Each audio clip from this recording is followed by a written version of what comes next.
Hello YouTube viewers, welcome to my show Computer with Destiny. In today's episode we're going to talk about a very interesting topic, Samsung's biggest movie yet. So let's dive right into it. Now again, before we understand what move Samsung made, we have to understand what the heck Samsung is. To give you a simpler context of this, basically it's a old and it's a time-tested player in the industry.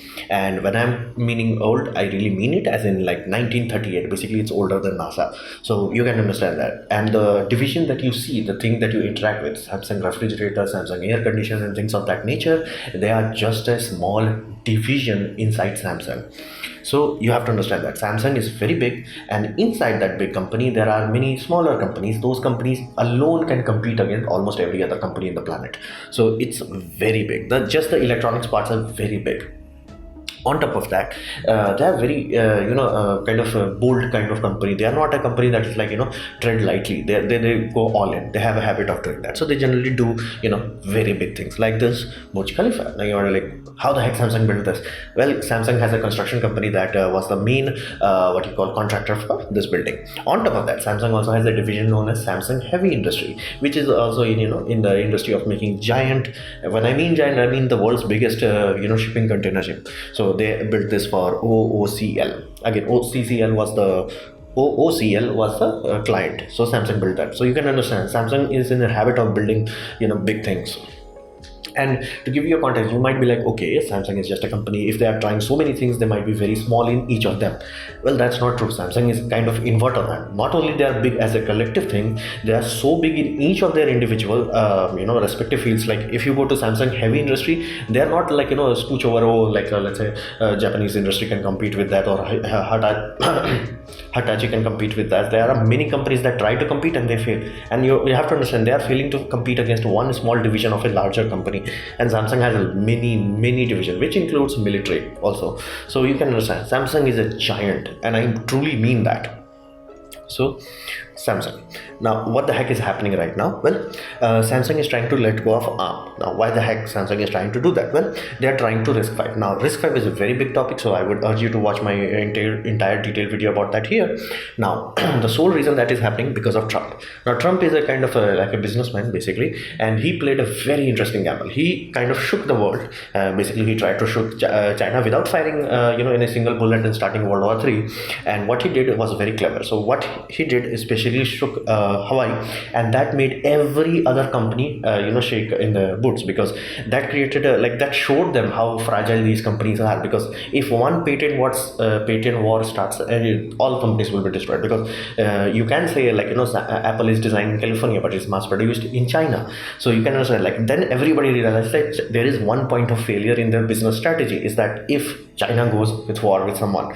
So what happened after that? Well, after his trade war, brick by brick, it's not something like overnight happened. Brick by brick, all companies are starting to diversify their portfolio, rather than everything from China. They are going to India, they are going to Vietnam, and you can understand there are many other countries that I haven't even heard of, and they are being developed in basically Europe and in Africa also.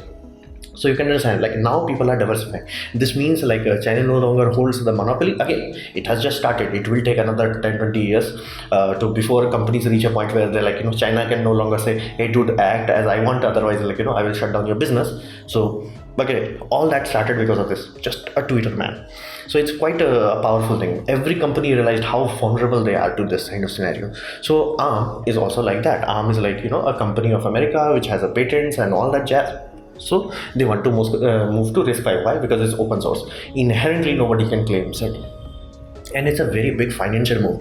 Even though Samsung is huge, and I mean huge, they have to pay huge amount of money to ARM, because ARM is okay dude, do you want to develop your own processor? You can do that, but you have to also write the instruction set, and you also have to write the code, you also have to write everything else to reach a point where you have to learn to talk to Android or basically Linux operating system. So they are no, they just go to ARM, because ARM takes care of that part. It is a difficult thing to design a processor. ARM takes care of that, but they charge a substantial amount of money, and I mean in billions of dollars, multiple billions of dollars. So every company eventually have to pay to basically ARM. To give you a context of that, even Qualcomm has to pay to ARM because Qualcomm does not design their own system.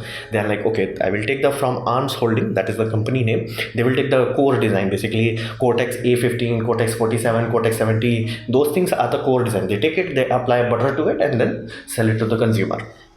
So that is why they want to cut this time, because this is a very expensive thing. So why does it matter to you and me? It's just something happening in the background. Well, no, it's a very, very big and very important thing. Well, it could be first domino, because while RISC-V has a lot of potential and NVIDIA is doubling down on it. And to give you a context of the NVIDIA supercomputers are relying on this. Their artificial image processing and things are relying on that. So NVIDIA is going all in, and there are many companies, like the client list of how many companies are investing into RISC-V architecture. It's a lot. Like that includes Google and Alibaba and other things that you may never heard of. And the reason why I'm saying you may never heard of is there are many companies behind the companies you know. So those companies that are working behind the scene, even they are investing in it. So but problem with that is that because those are companies that are working behind the shadows, like in the background, nobody is like truly being aware of, oh, this big change is going on. Because we have to understand, right now on the whole planet there is only two main architecture. You have either x86 or ARM. x86 is Intel property. Only AMD has the legal right to make it. So you can understand, if you want to make a mobile processor that can run let's say a direct Windows, because Windows runs on x86, you have to go to an Intel, and Intel will you can totally do it. You just pay $25 billion jump change and all that. And if you really want to run Android and anything like that, you have to go to ARM, and ARM will also would be like just few billions. Now that alone itself is not illegal. Like they designed it, they built it, they maintained it. So again, they can ask whatever price they want. The problem is that limits them, because recently not only the trade war creates a paradox that you have one point of failure. The x86, basically Intel suffered a very severe security breach. That security breach showed the paradox of this architecture is that the Spectre and Meltdown, those two security flaws took years to fix up, and it was there for many years. So you can understand that, like, that is a very giant hole in your security system. And can they patch it? No. Like, let's say you are a company who running utilizing Intel processor in your server, you can't do anything about it because it is locked for you to tamper with. Like, it's illegal for you to tamper with it. Even if you try to tamper it, you're like, hey dude, this is a big security issue, I have to tamper it, patch it. And let's say you have the people who can do that, Intel will sue your ass. So people want to break free from this. People want to have a Linux kind of where, like, dude, I see a problem, I'll fix it, done, I'll patch it in the forums, and people are like, hey, you find another flaw because of my patching, please tell me, I will fix it up. So you can, everybody is working together. And Linux is a true real life example of how this works. Because you have to understand, 100% of servers are running on Linux. Like, yeah, there are a few little bit here and there, but it works. It's a free system, it works. It's so powerful, it runs supercomputers. So you can get the whole idea. People are trying to do the same thing with the processor, basically architecture. So RISC-V is a very important thing. Now this can make Samsung very powerful, because right now, even though Apple buys architecture from, let's say, ARM, they tamper with it like on a level where they might as well be making a new processor. So they do a lot of tampering. Now, benefit, they get the complete awesome ability to integrate the software with the hardware. That is the only thing you have to understand. It does not matter how good your processor is if your software does not work with, and it does not matter how good your software is if it's not working well with the processor. You must make sure both of them work like phenomenally. That is the reason why Apple is buttery smooth. All those things is right now very difficult for Samsung. Even though they are designing the processor, quote unquote, Exynos systems like this, the core of it, basically the core chip is from ARM. So they cannot go too deep, like where they're like, hey dude, read this part, change this aspect. They can't do that. So that is why Samsung wants to reach a point where they're like, oh, I am manufacturing this, I am controlling this. So that will allow them to reach a point where they're like, no, Samsung phones, yeah, they are on a completely different. And Samsung can easily reach a point. They already know how to make mobile screen that are 120 Hertz. All the gaming phones from Asus and Razer are using Samsung display. So Samsung can directly come on next year and it's like, because they can tamper with the instruction architecture, they may design a way so software to properly cycle to at 120 Hertz. and they can be like, voila, nothing that Apple cannot even touch it in like, let's say 5-6 years. So it is a very powerful statement if they can figure it out. On top of that, because even if, let's say, architecture is open, even if, let's say, a college student can design it, it's like, hey, I'm gonna design this chip and all that, I'm gonna test it in simulator or make a custom small run like 5-6 processor and all that. Samsung can offer their giant foundry. They're like, yeah, just bring it to us, like you bring your RISC-V processor to us and we're gonna mass produce it. So Samsung will be able to leverage their giant foundries and to make multi-billion-dollar out of it. So you can understand, like, it can make them the next ARM, basically, where people like just go to Samsung and Samsung will become a quote-unquote photocopy machine for your processor. So that is a very big thing. Like, first domino can become this, because while RISC-V has been slowly being implemented, it's never being implemented on a scale where every Tom, Dick and Harry knows about this. Same way every Tom, Dick and Harry knows about Intel or ARM. So it needs a first domino, like one big company saying, okay, we're gonna do this.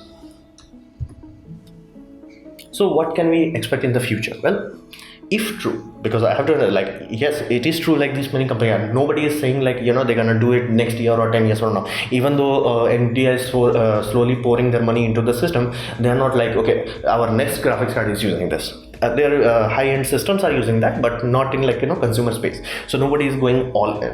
Samsung, the rumor is that the next Exynos processor would be that. So again, if that statement is true, then there would be a performance penalty right now, because Samsung, while experienced, they're not as experienced at like Qualcomm or as ARM. Because you have to know, these companies have like 40-50 years of experience. So that is a very big thing. Again, ARM has 40-50 years experience, not Qualcomm. So right now, even if, let's say, that happened, I do not think Samsung would be like dumb enough to try to manufacture the processor on a like their Note series kind of. It will be like mid-range, or maybe for televisions or things of that nature. So if true, if this processor comes to the market, it will be very low on performance. Not very low as in like let's say ARM can crunch let's say 1 teraflops of performance. This will be like half teraflop. It will be like more of 10 to 30% range. So there will be a performance penalty, but over time it will take to mature. As it matures, they will reach a point where they're like, yeah, it's better than ARM, because now they will have the luxury of like fine-tuning the UI, fine-tuning the operating system, and fine-tuning it on the processor level. So they can reach a point where like same Apple kind of smoothness they can have. So there will be a performance right now. Now RISC-V needs a proving ground, because even though there are this many companies working with a RISC system, they do not have anything where you can say to go to a customer, as in like to me and you, and be like, see, this is working on RISC. Everybody knows about, like, even my this TV has a ARM processor. I don't even have to double check it. It has an ARM processor. That's how ubiquitous ARM is. So RISC-V needs a proving ground where people can be like, oh no, it is a real thing. And the more people start using it, the more diversified this portfolio gets, the better it's for everyone, because no single individual will hold the patent. You can just manufacture it with whoever you want. If you want to go to Intel for manufacturing, they're gonna laugh you out of the room. You want to go to Taiwan and use their manufacturing system, they will allow you to do that. If you want to go to Korea, they will allow you to do that. So that is a very important thing for all of humanity. But there is a very long road ahead. Right now, RISC-V, even Samsung itself is testing at 14 nanometer. Even though Samsung has the foundry and the capability to go to 7 nanometer, they are only testing at 14 nanometer. They want to make sure that the damn thing works before they, go all in. So there is a still long road ahead, and I would not put my hope on next Note 11 or 12 would be like RISC-V. Could be. It's not impossible. Samsung has been known to take some risk and mass produce a product very quick on short notice. So that could happen, but right now the future is kind of uncertain. But if true, if the Exynos rumor is true that Exynos will have RISC-V next Exynos, and of course I'm pretty sure only one Exynos would be the trial run for that. They will not directly go all Exynos on it, basically all RISC-V into it. So if that true, future is going to be very interesting, and Samsung can be the first domino that falls.